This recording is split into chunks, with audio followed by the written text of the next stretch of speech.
नमस्कार दोस्तों, सनातन लॉजिक 9196 में आपका स्वागत है। आज हम वैशाख महात्म का 23वां अध्याय सुनेंगे।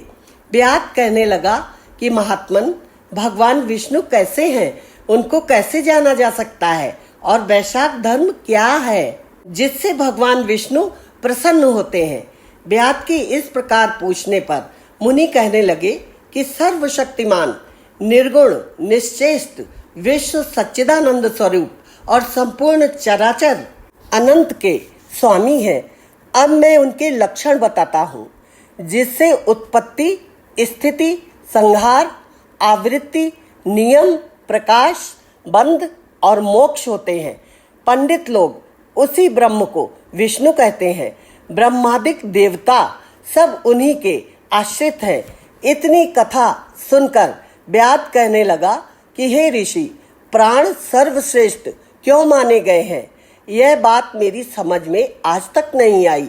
तब शंख कहने लगे कि हे व्यास, प्राचीन समय में नारायण भगवान कमल योनि में ब्रह्मादिक देवताओं की रचना करके कहने लगे कि मैं ब्रह्मा को तुम्हारा राजा बनाऊंगा और जो कोई तुम में सर्वश्रेष्ठ हो उसे तुम लोग युवराज बना लो।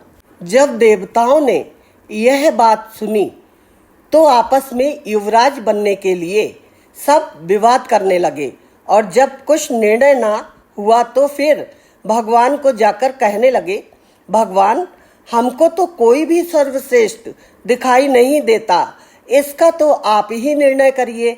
भगवान ने हंसकर कहा कि मेरे विराट रूप में से जिसके निकलने से शरीर गिर पड़े और फिर प्रवेश करने से शरीर खड़ा हो जाए, वही सर्वश्रेष्ठ है। तब जयंत भगवान के पैरों से निकल गया तो वह शरीर पंगु हो गया परंतु गिरा नहीं। इसी तरह कोई इंद्रिय से दक्ष के निकल जाने से शठ कहा गया, हाथों में से इंद्र के निकल जाने से हस्तहीन कहा गया, नेत्रों में से सूर्य के निकल जाने से बहरा, जिह्वा से वरुण निकल जाने से अरसक्ष और मन को चैतन्य करने वाले रुद्र के निकल जाने से तो जड़ कहाने लगा, परंतु देह गिरी नहीं, वरन पूर्ववत सब कार्य होते रहे। मगर फिर भी प्राणों के निकलते ही देह गिर गई और उसको भूत कहने लगे। तब सब देवता आपस में विस्मय करके कहने लगे कि हम में से जो इस देह को उठाने में समर्थ होगा वही सर्वश्रेष्ठ एवं युवराज होगा।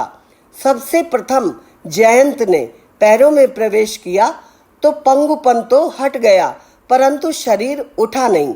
दक्ष गुहेंद्रिय द्वारा प्रविष्ट हुआ, इंद्र हाथों द्वारा प्रविष्ट हुआ और सूर्य नेत्रों द्वारा, अग्नि वाणी द्वारा, रुद्र मन के द्वारा प्रविष्ट होने पर भी देह उठी नहीं। सबसे अंतिम प्राणों के प्रविष्ट होते ही शरीर उठकर खड़ा हो गया। इसी कारण प्राण सर्वश्रेष्ठ और युवराज बनाया गया। तब प्राण के सम्मान के लिए सब सामवेद का गान करने लगे।